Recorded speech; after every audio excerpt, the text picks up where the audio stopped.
back to another episode of 6 Foot Deep. I'm TJ and I'm here with Carrie Ann, who's actually a co-owner of MK Sports. Now, Carrie Ann, thank you for sitting down with me. How you doing today? Good. How are you? I'm doing fine. I'm doing fine. Just happy to be able to sit down and get some questions out to the public and definitely inform these young ladies who are going overseas or looking for a job overseas or agent, how to go about it the right way. So, sorry. I said happy to help. Okay. So, first question is, how do you look for a sports agent and what does a sports agent necessarily do? Sure. Well, I'll take the second part first. What a sports agent does is essentially look out for all of your interest. When you're in high school and you're in college, you have coaches who are looking out for your interest and making sure that you're taking the right classes and have your resources. What an agent does for you is works with the teams overseas or in the league if it's the WNBA to look out for your best interest to try to put you in the best possible situation, and usually that also involves for the best possible price. So what it really is there's somebody who's looking out for you and trying to get you the best deal possible. What people should look for or how they go about finding agents. A good resource is if you go to the FIBA website, FIBA. There's a list of all the registered agents, and that would be one thing that I'd start with because you really should be working with someone who's registered with FIBA. In addition, most of you who are going to be able to play overseas or professionally, you have an extensive network of other people that you've played with, and I would say tap into that. For a lot of the players that we have worked with or do work with now, they've come from referrals from other athletes that we've worked with, because at the end of the day, you want to make sure that you're working with someone who has a great reputation. So, what are some red flags that a lot of players should be aware of when looking for an agent and when signing a contract to go overseas? Sure. Well, the first thing that really jumped off the page for me when we got started years ago was finding out that some of the players that we worked with were charged by their agents or other companies to pay a fee. So that's something to look out for. You shouldn't have to pay an agent to find you a job. The agent gets paid by the team directly, and it shouldn't come out of your contract. So there shouldn't be any real exchange of money between you and your agent when it comes to your playing contract anyway, because the team pays the agency's fee almost exclusively. So that's a red flag there. And also, just like I said, the FIBA website is a great resource. Check to see if their license has been suspended or if they've been fined or any of that information. And, do a little due diligence, just like you did when you chose a college. Right? You did a little background on what the coaches were like and where you were going, what the school had to offer. Like, do the same sort of thing when you're picking your professional agent. Well, sometimes when a lot of girls go overseas, they're not necessarily placed in the best situations, and you are already overseas. How should a player handle being in a not so positive or good situation when overseas? Like, how should they go about it when coming back home, or handling the team or the coach, speaking to the agent?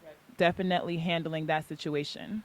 Yeah, certainly your agent should interface with the club or the general manager of the club on your behalf if there are any issues. The biggest advice that I would give anybody that's playing professionally overseas, where there's language barriers and different issues, is remember that you're a professional person and that it's a job and that you're building a resume to get a job the next year. So how you handle yourself is going to stay with you both on the court and off the court. It's simply not enough when you're playing overseas to be a great player pouring in 40 points a game and 20 rebounds. You have to carry yourself and act according to a standard that professionals keep.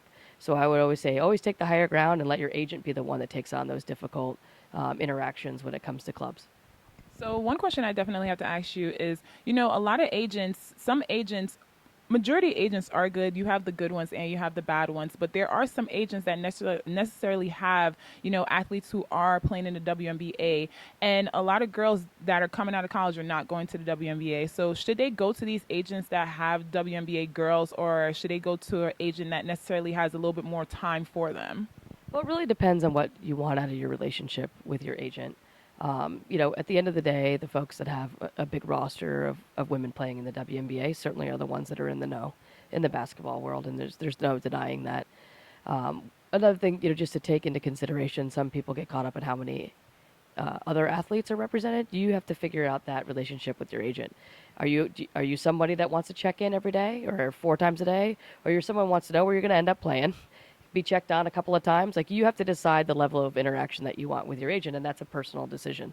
So I think that there are lots of agents out there who have different philosophies and how much interaction they want to have. So it's good to find out which one of those is the best fit for you. Well, thank you, Carrie Ann. Is there anything else you want to, definitely tell these girls who are going over? Because I know there's information that needs to be said, and so we can help them and definitely inform them about what to expect and what to be aware of and what to avoid when going overseas. Yeah, first I would just say step outside your comfort zones. For the most part, a lot of the women that we've worked with and some of the men that we've placed overseas, it's their first trip outside the country. If they haven't taken a trip when they were on one of their in college, or if they were on a very good AAU team, they've never traveled outside the country. So step outside of your comfort zone and really take the opportunity to learn from the culture that you're going to be a part of, and don't stay holed up in your room, being angry about the internet connection. It's an unbelievable opportunity to play professional sports. It's an unbelievable opportunity to be paid to live in a foreign country. So take full advantage of that, and step outside your comfort zone and embrace it. That would be a big piece of advice that we have, because it's hard. I mean, I remember when I went away to college, what a different environment that was, and how that changed away, being away from family and this, that. And to think of that, that's like on steroids when you go overseas, because there's the language barrier and there's all these other things to do. So I would certainly say embrace it, make friends with your teammates, make friends with the families that are involved, and go all in for the experience, because you don't want to leave anything behind, both on the court or in your personal lives. And 10 years from, after it's over, you're never going to regret playing professional sports. So just keep that in mind and realize, how blessed that you are to be there in the first place. You said something, and definitely just to pinpoint this, and you said make friends overseas, and me playing professionally, make friends overseas because it definitely helps you when you're on the team. You are over there by yourself, so you being over there by yourself, having someone you can rely on and help, or help show you around, is definitely something big. And teams overseas, they really pride themselves on chemistry.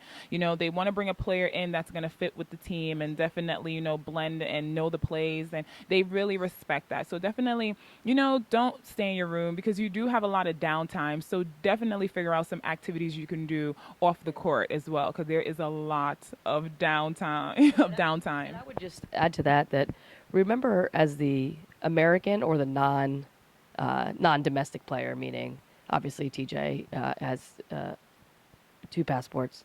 But that's just for generality. Say, as the American on the team, a lot of expectations that come with that, a lot of attention. It's probably a big part of the team's budget.